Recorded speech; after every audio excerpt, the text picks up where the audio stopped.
인문학이나 자연과학이나 모두 공통적으로 궁극적으로 찾고자 하는 답은 우리가 어디에서 어떻게 살고 있는 누구인가 하는 질문입니다. 이 대답을 찾기 위해서 자연과학 쪽에서는 우주에 대한 이야기, 자연에 대한 이야기, 생명에 대한 이야기에서부터 풀어가지고 우리가 누구인가라는 대답을 하고 싶어 하는 거고, 인문학은 이제 다른 시각에서 문제를 풀어가고 있는 거죠. 그런데 같은 문제를 서로 다른 방법으로 풀고 있는데 우리는 그 두 가지를 전혀 다른 거로 이해를 하고 있습니다. 우리가 흔히 과학이라고 하는 데는 세 부분의 요소가 있습니다. 첫 번째는 그냥 일반적으로 알고 있는 과학 지식에 대한 이야기가 있습니다. 실제로 교과서에 실려 있는 이야기들이죠.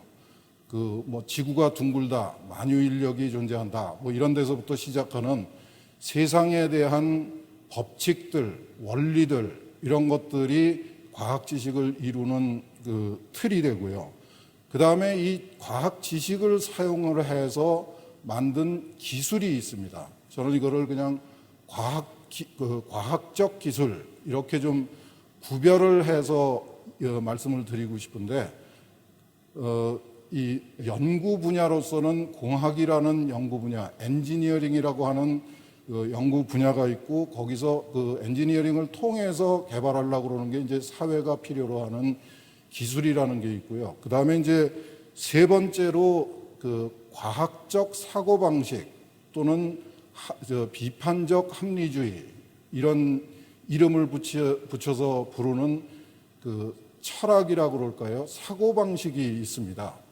17세기에 근대 과학혁명을 출발로 해가지고 현대과학, 오늘날에 이르기까지 현대과학이라는 게 자연과학이라고 하는 분야가 엄청나게 빠른 속도로 엄청나게 많은 일을 해냈습니다. 과연 어떻게 그런 엄청난 성과가 이루어질 수 있었느냐 하는 근본적인 배경에 우리 과학 쪽에서 선택한 아주 독특한 사고방식이 있었다. 그것도 우리가 따로 좀 관심을 가져야 되겠다, 이런 말씀을 드리고 싶고요. 이 현대과학이 도대체 뭘 했느냐, 그리고 우리 사회가 이 현대과학을 어떻게 바라보고 있는가에 대해서 개괄적으로 한번 말씀을 드려보겠습니다. 현대과학은 기본적으로 자연에 대한 이해의 폭을 엄청나게 넓혔습니다. 별이 반짝이는 우주가 어떻게 생긴 것이고 어떤 역사를 밟아왔고 앞으로 어디로 가고 있는가에 대한 이야기를 할 수 있게 되었고, 우리가 흔히 자연이라고 부르는, 더 구체적으로는 지구의 모습에 대해서, 지구의 현실에 대해서 굉장히 많은 사실을 알아냈습니다. 그리고 인간을 포함한 생명에 대한 지식도 엄청나게 늘었습니다. 이런 우주, 자연, 생명에 대한 보편적인 지식 체계가 엄청나게 확장이 되고 확대가 됐다 하는 말씀을 드리고 싶고, 그 다음에 이 과학 지식을 이용한 기술의 발전이 있습니다. 여기 빨간색으로 써놓은 이 말들이 이 기술의 발전이 우리한테 가져다 준 혜택이라고 감히 말씀을 드리겠습니다. 물론 여기 계시는 분들 중에 상당히 많은 분들이 이거 아닌데 하는 생각을 하시는 분들도 많을 겁니다. 그런데 기본적으로 우리가 지구상에서 70억이 남는 사람들이 평균 수명이 80세가 넘어설 정도로 살 수 있는 현실을 만들어준 장본인이다, 이렇게 말씀을 드리고 싶습니다. 그 다음에 우리 사회가 가지고 있는 과학에 대한 인식은 굉장히 혼란스럽습니다. 제일 많이 듣는 이야기가 과학은 너무 어렵고 재미가 없다. 어렵다는 부분은 저도 동의합니다. 제가 지금까지 해봐도 쉽지 않아요. 그런데 이렇게 과학이 어렵고 재미없다고 그러면은 그냥 그렇게만 알고 계시면 제가 특별히 드릴 말씀이 없는데, 돌아서서는 또 뭐라 그러는가 하면은 과학은 니네 것만이 아니다. 나도 좀 같이 관심을 가져야 되겠다라고 얘기를 합니다. 이게 그 과학자의 전유물이 아니라는 얘기를 많이 하죠. 그래서 국민들이 알게, 나도 좀 알 수 있게 해줘야지 되고 재미있게 만들어줘야 된다, 이런 얘기를 많이 합니다. 이게 방법이 있는 건지 잘 모르겠어요. 어렵고 재미없는 거를 그래서 관심이 없다고 그러면서 나도 또 관심을 갖겠다, 이렇게 모순된 얘기를 하시기 때문에 상당히 난처합니다. 과학을 하는 사람의 입장에서는. 그 다음에 또 하나는 이제 기술에 대한 이야기인데, 이 현대 사회가 사용하고 있는 기술이 위험하고 더럽다고 그럽니다. 그래서 깨끗하고 안전한 기술을 만들어내라, 그 요구까지는 괜찮은데 뭐라고 그러는가 하면 값이 싸야 된다고 그럽니다.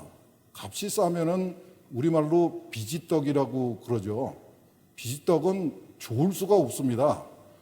근데 이게 또 모순되는 얘기죠. 그 다음에 이제 학교에서 제일 골치 아픈 얘기입니다. 학생들이 쉽게 이해할 수 있고 흥미를 느낄 수 있도록 만들어야 된다고 많은 교육학자들이 얘기를 하고 사회에서 이렇게 얘기를 합니다. 과학은 기본적으로 어렵고 재미가 없는 건데, 이거를 쉽고 재미있게 만들면은 잘못하면은 이게 과학이 아닌 게 될 수밖에 없거든요. 이 과학은 굉장히 중요한 거라서 굉장히 무겁게 받아들여야 되는데, 이거를 쉽고 재미있게 만들어라, 이런 요구는 참 난처합니다. 상대성 이론을 어떻게 쉽게 설명을 하고 화학의 독성을 어떻게 쉽게 설명을 해야 되는지 난처한 상황이죠. 그리고 또 하나, 이 과학이라는 것하고 기술이라는 것에 대한 구분의 문제가 우리 사회에서 굉장히 심각하게 문제가 되고 있습니다. 이쪽이 과학입니다.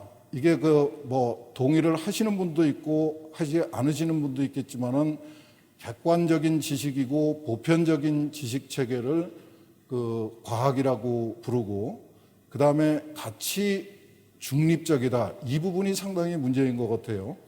만유인력이 존재한다, 쿼크라는 게 존재한다, 이런 얘기들 갖고 쉽게 말씀드려서 돈벌이를 하기는 굉장히 어렵습니다. 근데 기술은 조금 다릅니다. 기술은 나한테 기술일 수는 있어도 다른 사람한테는 기술이 아닌 경우가 굉장히 많습니다. 사실은 거의 다가 그렇죠. 그리고 가치가 붙어 있죠. 여기서 가치는 가장 근본적으로 경제적 가치를 포함합니다. 경제적 가치가 없는 기술은 사실은 기술로서의 대접을 받을 수가 없죠. 물론 가치 중에는 경제적 가치 말고도 우리 사회가 인정하는 다른 영역의 가치도 다 포함이 됩니다. 기본적으로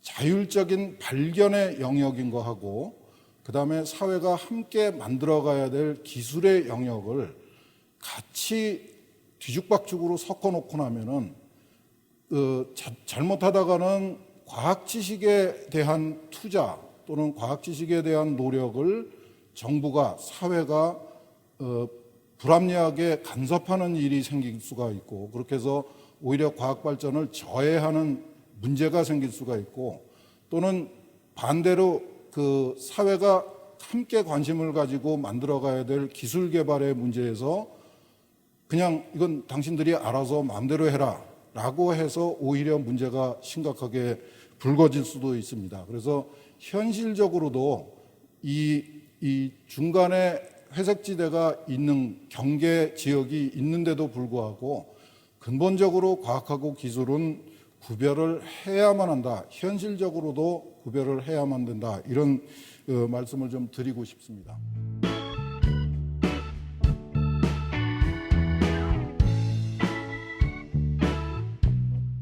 산업화가 되면서 현대 보편 교육이 확산이 됐는데, 우리나라는 다 아시다시피 상당히 골치 아픈 상황에 와 있죠. 그중에서 가장 심각한 게 이 문이과 구분 교육입니다. 문이과 구분 교육의 가장 나쁜 점이 뭔가 하면은, 문과 출신한테는 과학은 재미없는 거야, 그건 이과 애들이나 좀 모자라는 애들이 하는 거고 너는 그거 알 필요도 없어, 너는 인간만 생각하면 돼, 이렇게 가르치고 이과 학생들은 저 문과 애들은 뭔가 좀 모자라는 애들이야. 쟤네들은 인간을 생각한다 그러는데 뭐 하는지 잘 모르겠고 하여튼 밥만 축내는 사람들이야. 너만 과학을 잘하면 돼. 이렇게 가르치는 겁니다. 우리 사회에 아주 고질적인 이 칸막이 문화를 만들어내는 원조죠. 가장 심각한 거는 고등학교에 있는 게 아니라 대학에 있습니다. 현대를 위험사회라고 그럽니다. 위험해요. 그런데 이렇습니다. 더 위험해졌느냐? 잘 모르겠어요. 지난 70년 동안 우리나라의 평균 수명은 2년에 1년씩 늘어왔습니다. 1959년에 사라호가 왔었는데 849명이 죽었습니다. 2002년도에 우리나라에서 최강의 태풍이라고 부르는 루사오가 왔는데 246명이 죽었어요. 무슨 차이냐? 이때 인구가 2,500만이었어요. 이때 인구가 4,300만인가 그래요. 인구가 거의 2배로 늘었는데 죽은 사람은, 희생자는 거의 절반 이하로 줄어버렸습니다. 위험한 세상입니까? 돈은 좀 많이 들었어요. 근데 위험한지는 잘 모르겠습니다. 이게 인류의 역사입니다. 지금 70억이 넘어섰어요. 이 시대하고 이 시대가 더 어느 게 더 위험할까요? 이게 위험한데 인구가 70억을 넘었다. 7,000명에서 시작해서 4억, 5억을 헤매다가 여기가 산업혁명입니다. 1880년에 처음으로 10억을 넘어갔고 1886년부터 지금까지 인구가 7배가 늘었습니다. 위험한 사회에서 그랬다고 주장을 합니다. 위험하다 그러는데 이게 1919년에 미국의 우편국에서요, 항공우편을 시작을 해서 40명의 조종사를 채용을 했습니다. 그랬더니 6년 만에 31명이 사고로 죽어버렸어요. 이런 비행기를 왜 씁니까? 근데 지금 현재 이렇게 되고 있습니다. 지금 현재 전 세계에 만여 편의 비행기가 떠돌아다니고 있습니다. 가득가득 사람을 채우고. 아무도 무섭다고 안 그래요. 아무나 다 비행기 타고 다닙니다. 왜 그러느냐? 이카오라고 국제 민간 항공기구라는 유엔 산하기구가 있습니다. 여기서 승무원의 휴식 시간까지 통제를 합니다. 이게 기술의 위험 부작용을 극복하는 방법입니다. 과학은 과학자의 전유물 아닙니다. 쉽고 재미있지도 않습니다. 그런데 이 거칠고 위험한 자연에서 우리가 70억이 넘는 인간들이 생존해서 살 수 있도록 해주는, 이게 제 말이 아니고 칼 세이건이라는 사람이 한 말입니다. 아주 희미한 등불이다. 꺼질 수도 있습니다.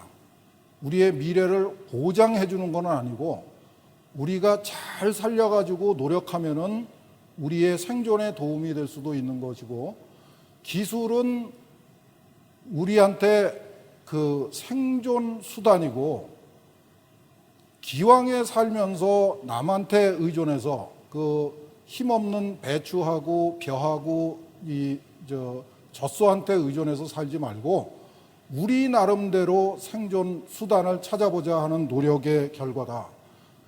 공자가 길을 가다가 제자들한테 너 가서 나루터가 어딘지 물어보고 와라. 나루터는 목적지가 아닌데 경유지입니다. 경유지인데 사람들이 모여서 지혜를 주고받고 나눌 걸 나누고 받을 걸 받는 아주 중요한 교류의 장입니다. 이런 정신이 필요하지 않을까 하고, 우리 사회에 있는 이 문과, 이과의 벽, 그 다음에 각 전공 분야의 벽, 이런 것들을 없애는 노력이 우리가 이 복잡하고 골치 아픈 세상을 살아가는 지혜가 될 거라고 생각을 하고, 거기에 과학기술도 굉장히 중요한 역할을 한다. 그래서 어렵고 재미가 없기는 하지만 그래도 좀 관심을 가져주셨으면 좋겠다라는 말씀으로 얘기를 마치도록 하겠습니다.